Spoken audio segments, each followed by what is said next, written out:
মৰমৰ ছাত্ৰ-ছাত্ৰীসকল ইয়া 2022 চনত তোমালোকৰ এৰিথমেটিক অৰ্থাৎ পাঠীগণিতৰ অংক মই তোমালোকৰ 41 ৰ পৰা আৰম্ভ কৰি দিছো কি কৈছে ইয়াত 25 45 75 ৰ লসাগু নিৰ্ণয় কৰা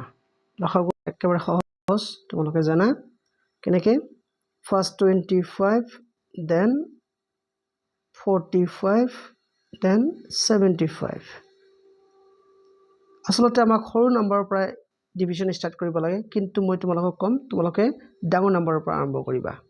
সবে 5 দি হৰণ কৰা যায় সেইকাৰণে 5 দি আমি স্টাৰ্ট কৰিছো ডাঙৰ নম্বৰ দি কি স্টাৰ্ট কৰিবলৈ কৈছো তেতিয়া তোমালোকৰ সহজ হ'ব ফাইন সেইকাৰণে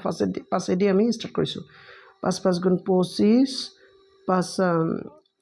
9 গুণ 45 5 15 75 গল আকৌ তোমালোকে চাইছা দুটা সংখ্যা 5 ৰে হৰণ কৰিব পৰা যায় সেইকাৰণে 5 দি আকৌ এবাৰ 5 1 গুণ 5 তাৰপিছত 9 9 থাকিল আৰু ইয়াত থাকিল তোমালোকৰ কিমান 530 আচ্ছা ইটস ওকে এতিয়া নেক্সটত আমি কৰিম কি বাৰু আমি 3 দি হৰণ কৰিব পাৰিম হয় নাই একটো নগলে ইয়াত 3 থাকিল আৰু 3 1 যে 3 তেনেহলে কিমান হল আমাৰ এতিয়া আমি পূৰণ কৰিম এইটা 5 5 গুণ 25 3 25 75 75 3 গুণ কিমান হ'ব 225 তেনেহলে তোমালোকে চাইছা ইয়াত অপশন নাম্বাৰ ডি টু ৰাইট অপশন নেক্সট কোৱেশ্চন নম্বৰ 42 তোমালোকৰ কি দিয়া আছে চাৰিটা অংক বিশিষ্ট ক্ষুদ্ৰতম সংখ্যক মৌলিক সংখ্যাৰ পূৰণফল হিচাপে প্ৰকাশ কৰা আচ্ছা ক্ষুদ্ৰতম সংখ্যা চাৰিটা অংক বিশিষ্ট এটো কি হ'ব তোমালোকৰ এইটো মানে 1000 এতিয়া ইয়াক ফেক্টৰাইজ কৰা তোমালোকে দুইবাৰ হৰণ কৰিলে তোমালোকৰ 500 হ'ব 2 দি হৰণ কৰিলে আকৌ 2 দি হৰণ কৰিলে ইয়াত তোমালোকৰ 250 হ'ব 250 আকৌ 2 দি যদি তোমালোকে হৰণ কৰা 125 ৰাইট নেক্সট তোমালোকে এইবাৰ কৰিবা কি 5 দি হৰণ কৰিব পাৰিবা মানে 5 25 125 তাৰপিছত আকৌ 5 দি 5 টাইমছ তেনে তোমালোকে লক্ষ্য কৰিছে ইয়াত 3টা 5 আছে আৰু 3টা 2 আছে তাৰে পূৰণফল আৰু 3টা 2 আছে পূৰণফল তেনেহলে আমি হেটো অপশন খুজিম যত 3টা 5 আছে আৰু 3টা 2 আছে তাৰনে সি অপশনটো তোমালোকৰ কাৰেক্ট গল নেক্সট কোৱেশ্চন কি কৈছে 43 যদি 72 আৰু 180 ৰ গসাগু 36 তেন্তে ইহতৰ লসাগু নিৰ্ণয় কৰা এই ক্ষেত্ৰত তোমালোকে এটা ফৰ্মুলা মুখস্থ ৰাখিবা লসাগু তাৰনে LCM into ACF গসাউ LCM মানে লসাগু ACF মানে গসাউ ইকুৱেল টু কি আছে ফৰ্মুলাটো A into B মানে first number into second number প্ৰথম সংখ্যা দ্বিতীয় সংখ্যাৰ পূৰণফল ফাইন এতিয়া তোমালোকৰ LCM ৰ মানটো দিয়া নাই হেতু উলিয়াব লাগে তেনেহলে তোমালোকে লিখিবা LCM ACF ৰ মান কিন্তু 36 দিছে হয়নে প্ৰথম সংখ্যাটো তোমালোকৰ কিমান দিছিলে চাও 72 আৰু 180 ইয়াত 72 লিখিলা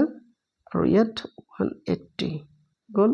এবাৰ আমি কৰিম কি সিধা কাটাকাটি কৰিম যেহেতু সববিলাক পূৰণ হৈ আছে সিধা সিধি আমি কাটিব পাৰো 36 2 0 72 বাকি থাকিল 2 into 180 হয়নে এই দুটাক পূৰণ কৰিলে কিমান হ'ব 36 2 18 যে 36 শূন্য আছে শূন্য লগাই দিয়া তাৰনে 360 হল তোমালোকৰ আনসাৰ এই বি অপশনটো তোমালোকে চাইছা 360 নেক্সট কোৱেশ্চন নম্বৰ 4 কৰি দি মই ভিডিওটো অফ কৰি দিছো দীঘলীয়া হলে তোমালোকে বেয়া পোৱা 44 কি আছে মান নিৰ্ণয় কৰা 2 mix 1/7 এইটো তাৰ মানে ফাৰ্ষ্টতে কৰিব লাগিব কি আমাক ৰবা ইয়াৰ পৰা মই চিটা কৰিছো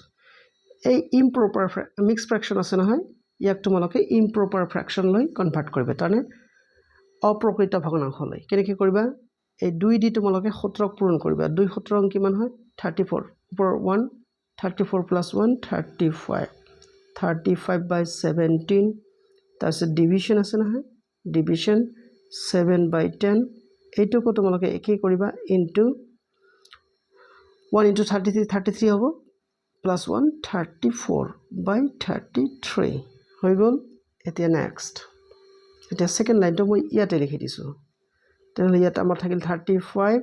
by 17 আচ্ছা ডিভিজনৰ জায়গাত যদি ইনটু দিয়া তোমালোকে এটো উলটি যাব নহয় 10 by 7 ক্লিয়াৰ এইটো কিন্তু উলটি না যায় পিছে 34 by 33 এবাৰ আমি কাটাকাটি কৰিম 7 5 0 কিমান হ'ব 35 গ'ল 17 2 জাৰ কিমান হ'ব 34 ওপৰত থাকিল আমাৰ 5 ৰবা দেখা দিছো ওপৰত থাকিল এই 5 ইয়াত 10 আৰু ইয়াত 2 তেনে সব কেইটা পূৰণ কৰিলে 2 5 গুণ 10 10 10 গুণ 100 100 আৰু তলত আছে আমাৰ 33 এই 33 লিখিলা এতিয়া 33 এ দি 100 তোমালোকে হৰণ কৰিলে কিমান বাৰ যাব দেখাই দিছো কিছুমান হেতু নাজানা এটো 100 তেনহলে তোমালোকে 3 বাৰ দিলে 99 হ'ব ফাইন বাকি থাকিব 1 তাৰ মানে তোমালোকে লিখিলা 3 বাৰ গল নহয় 3 মিক্স বাকি থাকিল 1 1/33 এইটো হ'ব তোমালোকৰ right answer let's check it okay তোমালোকৰ অপচন নম্বৰ 8 তোমালোকে চাব পাৰিছা 3 মিক্স 1/33 আশা কৰিছো তোমালোকে ভিডিওটো ভাল পাইছা আচ্ছা লাষ্ট আৰু এইটো অংক মই কৈ দিছো এখন ৰেলগাড়ী এটা ষ্টেচনৰ পৰা 72 কিলোমিটাৰ পাৰ ঘণ্টা দূৰত্বৰে যাত্ৰা আৰম্ভ কৰে ৰেলগাড়ীখনে 90 কিলোমিটাৰ দূৰত থকা আন এটা ষ্টেচনত কিমান সময়ত উপনীত হ'ব একেবাৰে সহজ দিছে স্পিড দিয়া আছে আৰু ডিসটেন্স দিয়া আছে হয়নে তোমালোকৰ স্পিড কিমান স্পিড আছে speed s = 72 kilometre per hour right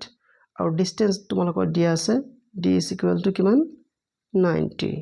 kilometre clear এতিয়া আমাক সময় উলিয়াব লাগে তোমালোকে এটা ফৰ্মুলা মুখস্থ ৰাখিবা যে সময় টাইম = ডিসটেন্স বাই স্পিড তেনহলে ডিসটেন্স কিমান আছিল তোমালোকৰ 90 ডিসটেন্স আছিল তোমালোকৰ 90 কিলোমিটাৰ আৰু স্পিড আছিল তোমালোকৰ 72 আচ্ছা এতিয়া তোমালোকে অপচনত চাবা আচ্ছা এই কোশ্চেনটো কিবা অকৱাৰ্ড বনাই থৈছে এখন ৰেলগাড়ী এটা কিমান সময়ত উপনীত হ'ব এতিয়া ৰাতিপুৱা কেইটাত স্টাৰ্ট কৰিলে বা কেন কৰিলে হেতু কিন্তু দিয়া নাই আচ্ছা যিয়ে নহওক কিবা এটা টাইম দিছে মই তোমালোকক বুজাই দি আছো ৰবা মুঠতে তোমালোকে সময়খিনি জানিলে কেতিয়া আৰম্ভ কৰিছে তাৰ লগত যোগ দিলে হৈ গল গতিকে আমি ক্যালকুলেট কৰিছো ৰবা ক্যালকুলেট কেনেকৈ কৰিম আমি কিমান টাইম দিব পাৰো ফাৰ্স্ট 9 টাইমস 9 10 90 9 8 72 8 নং 72 ঠিক আছে আকৌ তোমালোকে দুবাৰ কাটিব পাৰা হয়নে দুবাৰ কাটিলে ইয়াত হ'ব 4 আৰু ইয়াত হ'ব 5 হয়নে এতিয়া তোমালোকৰ কি হল ৰিজাল্ট 5/4 5/4 ইকুৱেল টু লিখিলা তোমালোকে ইয়াক যদি তোমালোকে হৰণ কৰা তোমালোকে পাবা 1 মিক্স 1/4 তেনেহলে আমাৰ 1 ঘন্টা লাগিলে এইটো লিখিবা তোমালোকে ইকুৱেল টু 1 আৱাৰ গল নহয় প্লাস 1/4 আকৌ তোমালোকে মিনিট লৈ কনভাৰ্ট কৰিবা সেই কাৰণে 60 দি পূৰণ কৰিলা নাই 60 দি পূৰণ কৰিলে কাটাকাটি কৰা 4 15 60 তাৰে কিমান সময় লাগিল 1 ঘন্টা ৰবা 1 ঘন্টা 15 মিনিট 1 ঘন্টা 15 মিনিট যদি লাগে মানে তেতিয়া কেতিয়াৰ পৰা আৰম্ভ কৰিছিল ধৰি লও তোমালোকে ৰাতিপুৱা 10টাত আৰম্ভ কৰিছে জাৰ্নি তেনেহলে কেইটাত পাবগৈ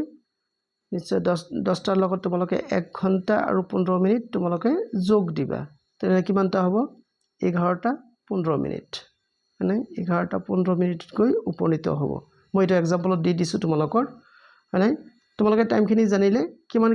কেতিয়া স্টাৰ্ট কৰিছিলে